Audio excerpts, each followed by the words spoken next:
तो वहीं प्रदेश भाजपा मुख्यालय में बैठकों का दौर चल रहा है। प्रदेश में सदस्य अभियान को गति देने और उपचुनाव में कमल खिलाने को लेकर के प्रदेश के प्रभारी और बीजेपी के अध्यक्ष मदन राठौड़ रणनीति बनाने में जुटे हैं।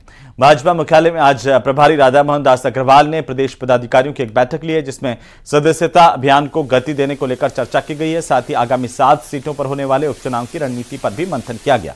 मीडिया से मुखातिब हुए प्रभारी अग्रवाल ने कहा कि उपचुनाव विपक्षी दलों के लिए चुनौती है, हमारे पास खोने के लिए कुछ नहीं है। भजनलाल सरकार ने प्रदेश में ऐतिहासिक काम किए हैं। कल संगठन महामंत्री की ओर से संगठन को कड़े शब्दों में कहा गया कि आखिरकार जिस गति से सदस्य बनने चाहिए थे उस गति से सदस्य नहीं बन रहे हैं। इसके बाद इस पर मंथन और तेज हो गया है।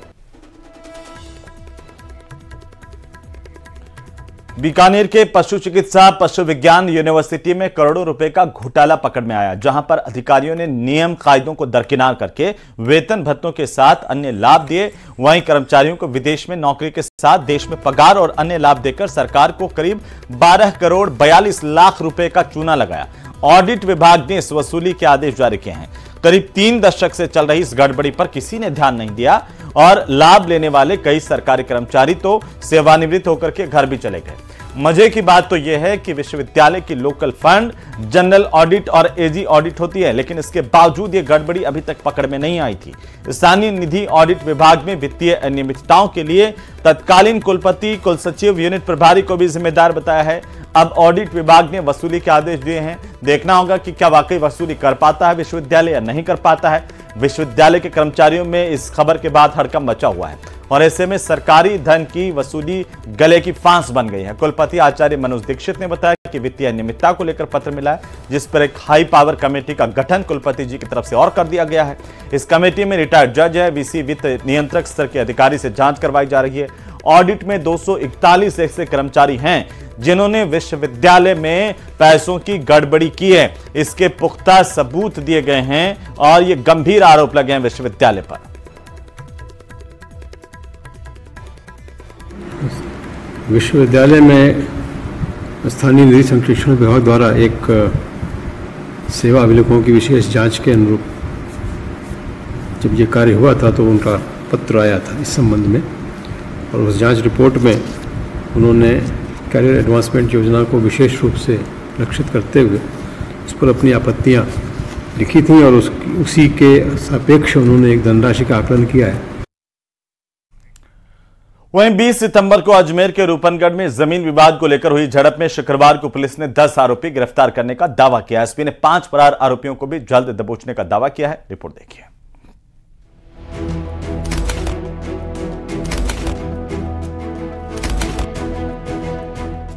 कानून के लंबे हाथों से कोई बच नहीं सकता।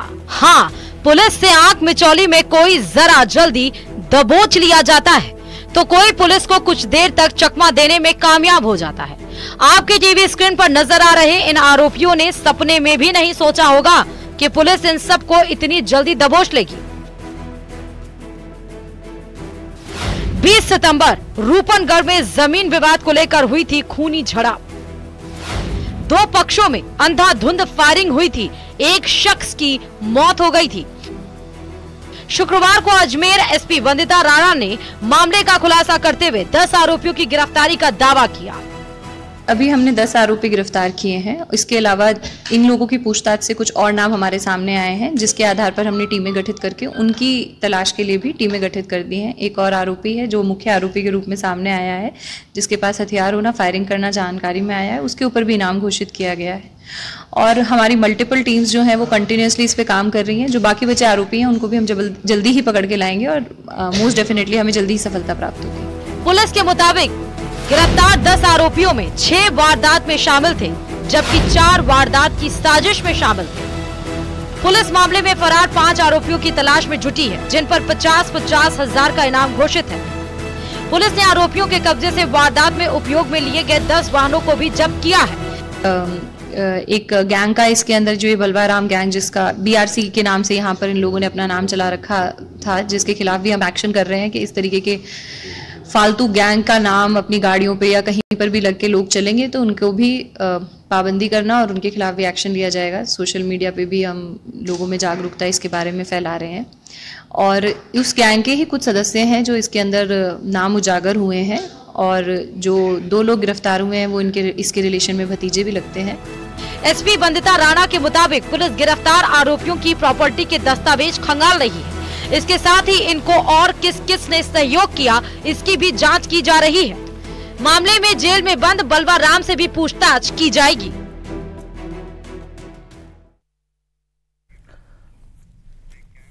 तो वहीं विश्व पर्यटन दिवस के मौके पर गुलाबी नगरी जयपुर में भी पर्यटकों में खासा उत्साह देखने को मिल रहा है। हवा महल, जंतर मंतर, अल्बर्ट हॉल, आमेर महल समेत तमाम पर्यटन स्थलों पर पर्यटकों का तिलक लगा करके, माला पहना करके जोरदार अभिनंदन किया गया है और स्वागत किया जा रहा है। वहीं पर्यटक दिवस के मौके पर सभी पर्यटन स्थलों को पर्यटकों के लिए भी फ्री किया गया है। शहनाई वादन के साथ ही लोक कलाकारों की प्रस्तुतियां भी पर्यटन स्थलों पर लगातार जारी हैं, जिससे आने वाले पर्यटकों का भव्य स्वागत किया जा रहा है। राजस्थान की कला संस्कृति से भी उन्हें परिचित करवाया जा रहा है।